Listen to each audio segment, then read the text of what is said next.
heart attack. Fast, fatal, hard impact. Past painful scars, in fact, I blast tasteful bars and pass. I back up my actions, fact, don't ask, grab reactions, jacked. Attack with every word, then act with class as they hear me snap. I got nothing to lose, cause I fought and felt the bruise. Now I'm not the one confused, call the shots and they produce. I ain't lost, I'm finally loose. Pick a new silver excuse, I need the views to boost me to a new abuse of being used. Everybody wants a piece now, y'all can rest in peace now. You're dead to me, so peace out. Remember, you're discreet now. Get ready for defeat now. Alrighty. Hello everybody. This is Kirusho here, and now. Whenever we last left off, with this series, quite a bit was going on. Since it has been a minute, let's go over everything. What's been going on so far is this. Since Deku and Miruko's family haven't really been getting along, Miruko's mother, she's basically made a plot, or at least a bit of a scheme. She wanted to see if Deku was a good man, i.e. a fake pregnancy test where she basically made Deku think her daughter was pregnant. And Miruko, while she was freaking out, she was angry whenever it was revealed to her that this was all fake. It was a test she had for Deku because she wanted to see if he would just run off like his supposed father.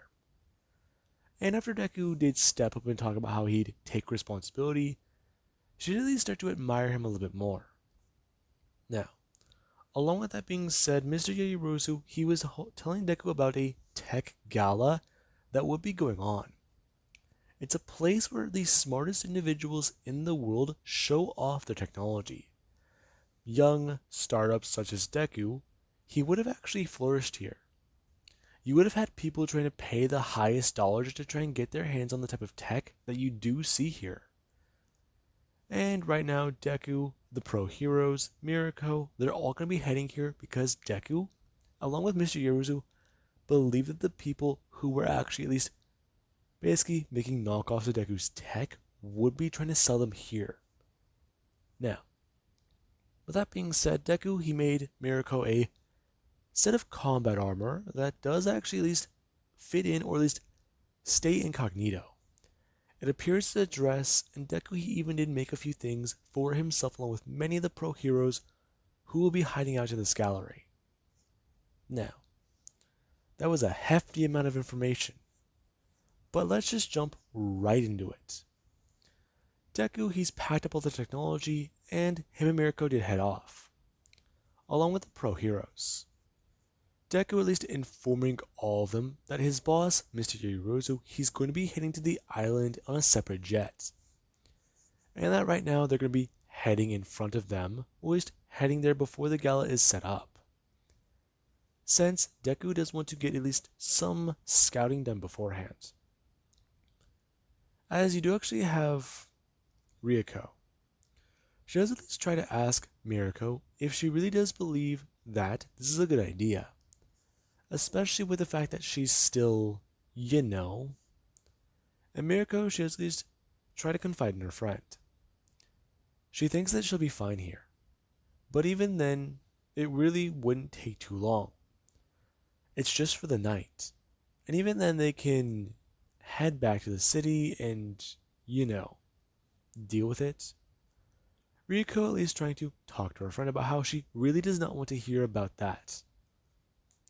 And you do actually have Deku, who he's sitting across from them as he does at least going to do a few things. He does inform all the pro heroes to please step forwards and come in front of him. All of them doing so as Deku is going to bring up a bag and set it down, pulling out a few things and informing them that this is what they all do have. Deku going over that with them, but I will not be covering it. I will be showing it off in a minute. I'll be showing it off later, just because that would take up too much time. And I do feel like keeping it a bit of a surprise would be better. Now, with that being said, Deku and the pro heroes, they do arrive. They get set up in a hotel room, and everything does go as planned. Deku actually walking around the area that they do have, and even meeting the tour guide who heard of their arrival, and they themselves are very curious to learn about Deku. Deku, he's a fairly young man. If I remember, Deku at this point is at the age of 23, close to 24. And if my math is correct, with Melissa only being 18 whenever Deku was 15, adding 8 more years to Deku, or 7 more years to Deku, would make him. Actually, hang on. Deku was 4 years old whenever Bakugo was born. That means 19 plus that. That's 23. So, actually, yeah, actually, okay. Melissa would be 22 at this time then. Now, sorry about that, guys. I confused myself for a second just because I'm trying to think about everything. With that being said, Melissa, she would actually meet Deku. And whenever the two were wandering around, they eventually collided. Her being quite surprised to see him. She's read many things about him, she's seen many of the inventions he does have, and she does at least see this man as not only a potential rival in, you know, intelligence and engineering status, but she does also see him as a very, very, very well off candidate to work with. If the two were to collide intellects and work on something, what could they make? The world may not be ready for that answer, and that is what does surprise her and interest her about it. As whenever she and Deku did meet, she did just walk up to him and introduce herself. And Deku is very surprised, going to bring out his hand as she starts talking. Hello, my name is Melissa Shield. You must be Izuku Bakugo. Deku turning to her and going to at least look down at her hand. Going to bring out his own as he does shake her hand and tell her that yes, he is. And what might your name be? My name? Well, that's actually... It's Melissa Shield. David Shield's daughter, I presume. Correct. Interesting. I wasn't aware he had children. Well, he does. My mother passed at a fairly young age, and I'm very sorry. No, it's fine. It's just, well, we didn't expect you to be here. Okay, I do understand that. I'm actually here on a bit of official business for my work. Your work? Your work brought you to Island. Yes, it did. Right now, my work actually is very much involved here. I do believe that you have heard of my inventions that were stolen almost a year ago, correct? I believe so. I may have read over the news article during a break. Alright. Recently, I've encountered the people who have stolen the designs from my prototype power source. Not only are we laying a trap here, but we are actually doing a few other things. We are introducing a new power source I created, along with me and my associates, you could say. They are actually setting things up currently. They arrived here a few days ago. Me and the pro heroes are going to be trying to use that power source as bait. It's new and improved, it's better, it lasts longer, produces more power, and overall it's actually a lot more stabilized. A power source? I'm sorry, was this the same power source that... Yes, it is. I'm sorry, you didn't even know. It's the same power source that could power a large city for a good amount of time. It can power one building like an apartment building almost indefinitely. In fact, the range is completely unknown. If my calculations are correct, it could power an apartment building, just one individual one. If all the lights were to stay on constantly, you were to plug everything in every outlet, and there were at least 37 outlets in every home, that power source, less than the size of the tip of my finger right here, Deku holding up his hand, and remember that it could burn for at least somewhere over 326 years and 87 days. Huh? I'm sorry. That's not possible. It's that tiny, yet it's so Exactly. That's just a brief estimate of the new and improved version. Now, I do hope you understand, Miss Shield. I'm very busy right now, and I do hope to at least potentially work with you later. Right now, I am looking around to see if I can find clues and at least things that would be ideal to investigate. Deku going to walk away. As Melissa, she's trying to do the calculations on all that, trying to run the numbers in her head, but that's not possible. Even nuclear power, while that could run indefinitely, what Deku's talking about will be the closest to it.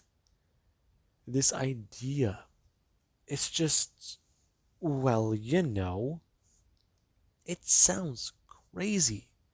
It sounds completely out there. It sounds unreasonable.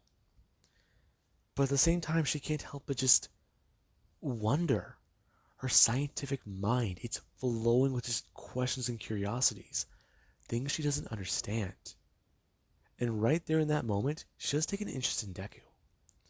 Not in his physical body or really his appearance, his mind.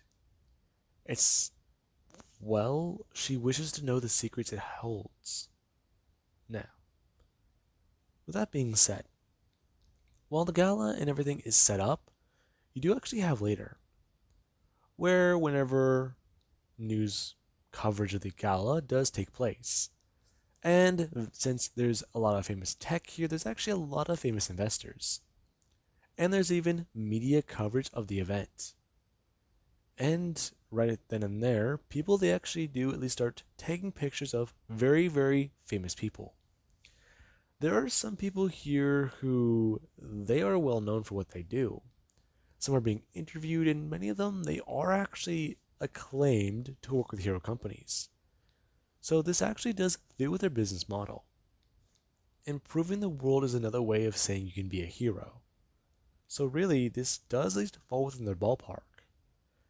And while some people are actually all obsessed over that, you do actually have where the reporter, whenever Deku he does walk by in a very nice looking, well, you know, tuxedo, he does actually see the woman.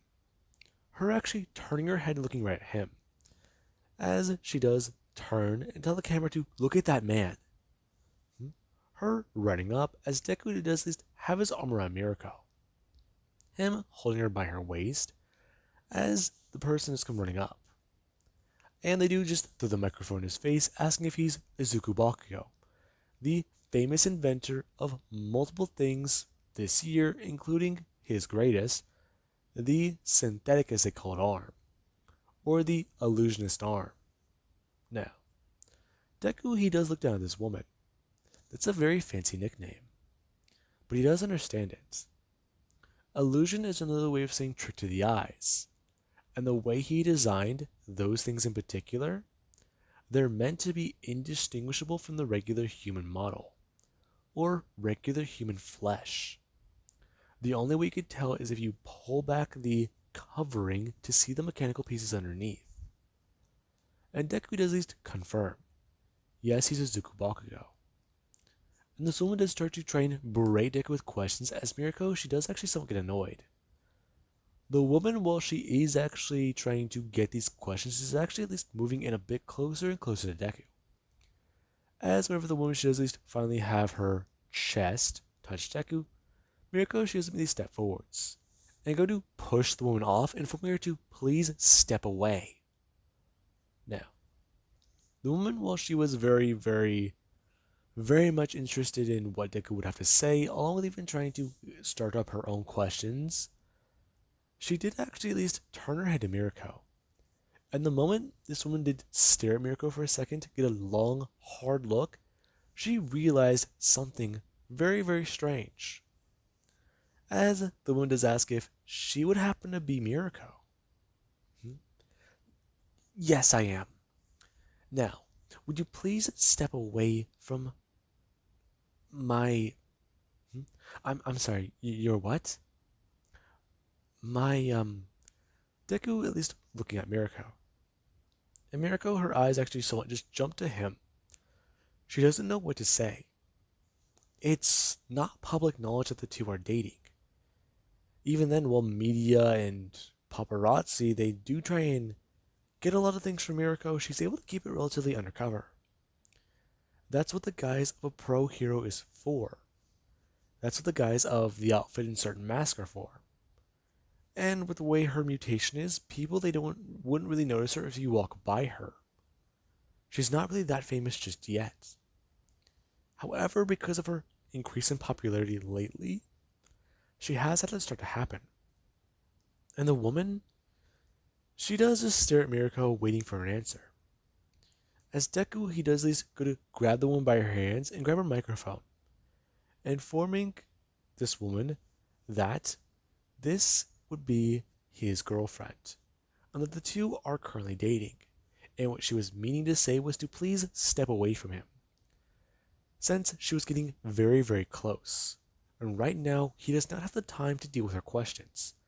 He wants to look around and see exactly what type of tech they do have here, since while he may be one of the top 5 smartest people in the world presumably, he would like to see what others have made, have done, and he does want to at least relax his mind without being a creator for a day. So, Deku letting go of the microphone and he's just going to grab Mirko. Deku basically wrapping his arm around her as he does just move past the woman. And Mirko should at least look at Deku a bit. What he just did was basically revealed to everybody on the planet the two are dating. A pro hero and a very famous wealthy inventor. That's, an odd combination. Mirko, she's kinda concerned by it, but she doesn't stare at Deku. Deku, he has an expression in his face. His face is just stone solid with a smile, and his eyes, they look like they're looking into the future. He's just looking ahead at what's ahead of him, and it just seems so perplexing to her. Well, she's kind of scared and a bit more worried about that since villains could target him. Right now, he's, well, focused on here and now. It's just that look in his eyes, the expression. She's seen it many times before, but not like this. Usually that's directed towards her. The smile, that gaze, it's one she's seen plenty of times. One she's happy to see. But right now, she can't help but at least feel a bit envious. The attention Deku has for this event. She wishes that it could turn to her, but she doesn't understand his reasoning. His life's work. Things Deku has invented to try and better the world. Right now, people are using those to hurt others. They have been used as tools and weapons to kill. And she can both understand that Deku's legacy, that's not what he does want to be left behind once he's gone. Deku wants a world that understands that he had the intelligence to make weapons, but chose to make things for peace. She can kind of see it. She may not be as smart as him, but she understands the whole thing about legacy. What she wants her legacy to be when she's gone, that's really hard for her to say. She just wants to be a pro hero. She wants to fight and save people because she can. It helps her turn this feeling and the emotions going through her head and through her heart. It helps her vent those. It helps her with her frustrations. It's the perfect job for her. And really, just being within the top 10, that's what she wants. Her legacy as a pro hero should be able to be standing up there next to her friend. And right now, she doesn't know if that's going to be possible. She's very concerned by it. Now, as those thoughts are going through Mirko's head, you actually do have back with Deku. The two are walking, and Deku, he did turn his head to see that Mirko, she was actually deep in thought. She looked sort of confused and worried, but Deku, he could tell by that expression that she's thinking. Granted, Mirko, she doesn't really, you know, stay quiet like that when she's thinking. She's more explosive and energetic. But right now, Deku sees a timid, quiet thinker. Not something he'd expect from her. Granted, she does share her thoughts, but she doesn't ever keep them to herself. And right now, Deku, he does turn his attention to that, asking if she's alright. Huh? Yeah, sorry, I'm just worried is all. Hmm? Worried? That's understandable. The type of stuff we're dealing with here today that's not what I meant. Yeah.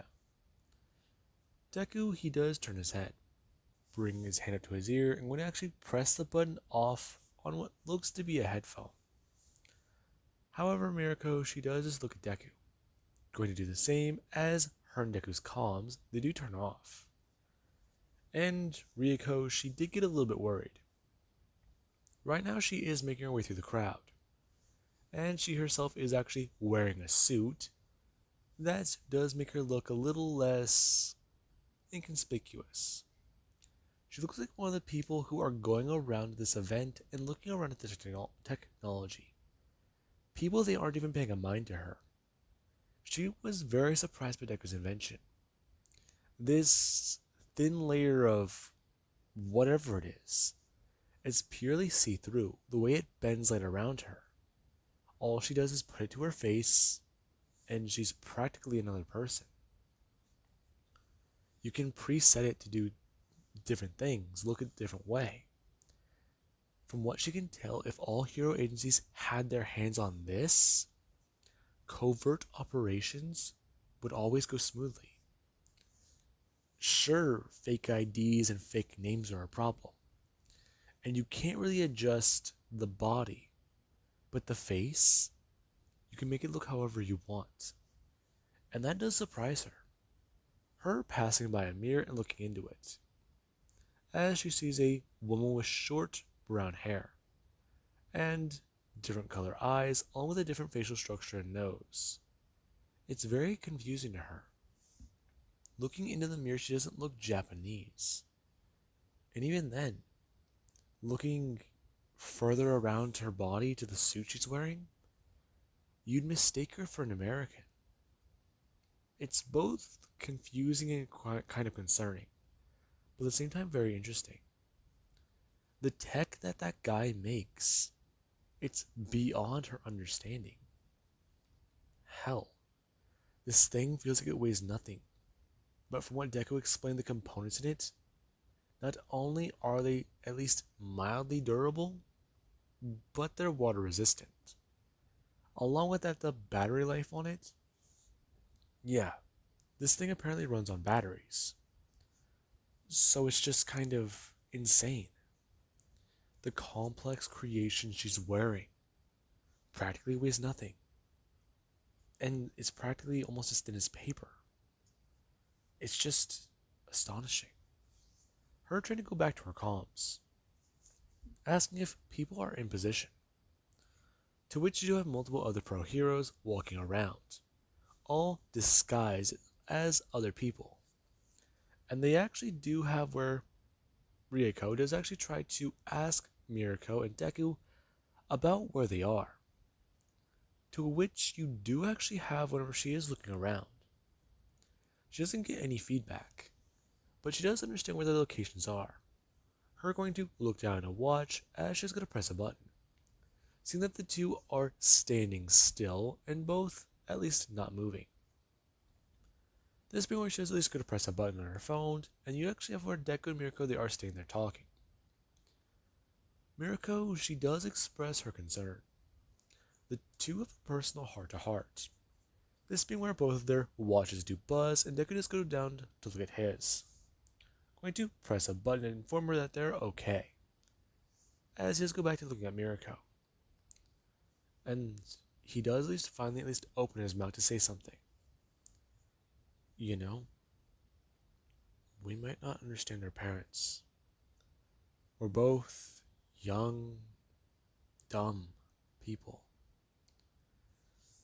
Hell, that's a lot coming from me. I'm not gonna lie to you, Mirako. Your mom, when she pulled that prank, the first thing I wanted to do afterwards was talk to my father. Masaru? Why would you want to talk to him? No, Mirako. My my actual dad, Hisashi. I just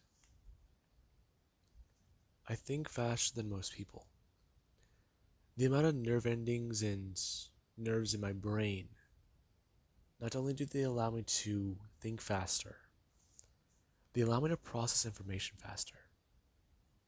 I can't really say too much for certain, but the way I perceive time is a little bit faster than normal people.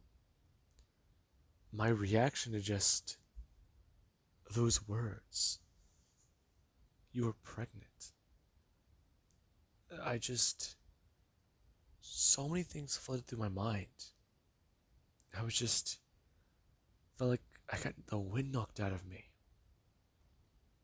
And I'm just happy it wasn't my first thought. My first thought was, oh my god, I'm going to be a dad. I can't believe it. It's something I've thought about for a long time. It's something that just seems so out there for me. I had plans. I had things and ideas I wanted to accomplish. Being a father was never really in the cards for me. I'm glad, I was happy that I was going to be a dad. I was going to be a father. I'm so glad that was my first thought. My second thought was, oh my god, I have to explain this to everybody. I have to tell my sister. I have to tell my little brother. I have to tell Masaru Mitsuki Bakugo, my mom, and you'd have to tell your parents. It just seems so out there. I was wondering how things would play out. And then there was the third thought. The one that made me understand him a little bit better. Granted, I don't fully, but just being able to have a slight grasp on that concept was enough. I felt fear. I felt scared. Mirko, our lives are way too different. We can make it work. We can try. We can do anything we can. Hell, honestly, I knew you'd have to quit being a pro hero if you actually were pregnant. Your job would be too dangerous, especially with a baby. And my job, I could keep working. But this third thought, it just left me just disgusted with myself. I wanted to somewhat run. I knew from the moment it entered my mind, with the way our lives would be, if they fall apart, if we end up like my parents, you could, and it would just be me and her, or me and him, me and the kid. I just didn't want them to grow up hating their father. That just idea, the way I was raised, the everything. I always grew up hating my dad. He was never there for me. But if anything happened to you, if we actually had a kid, and the way my job is, I don't know. I felt like it would be the same way. Especially if I just got too scared and ran. Mirako listened to all of this. Deku, he lays it all out for her. He was happy. and scared. He understands his father because of the reason and logic he does give her. He expresses everything to her. He doesn't hide it. And Mirako, she can kind of understand the reactions and emotions Deku is reacting to. They're perfectly natural. They're human emotions. And she's known it for quite a while, but Deku doesn't really express those very often. Only with people he's close to and people who do understand him. Granted, getting a read on him is hard, but over this last year she can understand it. Deku and her got comfortable with one another, and that's why they work so perfect. Granted, they don't hold conversations the way Deku would like to. High intelligence, high this, high that. But just being able to keep it simple, Deku loves it too. He doesn't have to hold himself to such a high regard. He loves it. Now, Mirako and Deku, they do at least share a passionate kiss. Before they do have to turn their comms back on and go back to what they were doing. And Mirako, she is at least happy Deku shared that with her. And she's at least happy she shared her frustrations with Deku as well. Now, with that being said, I do hope you guys enjoyed. Have an amazing night. I'll catch you guys in the next part.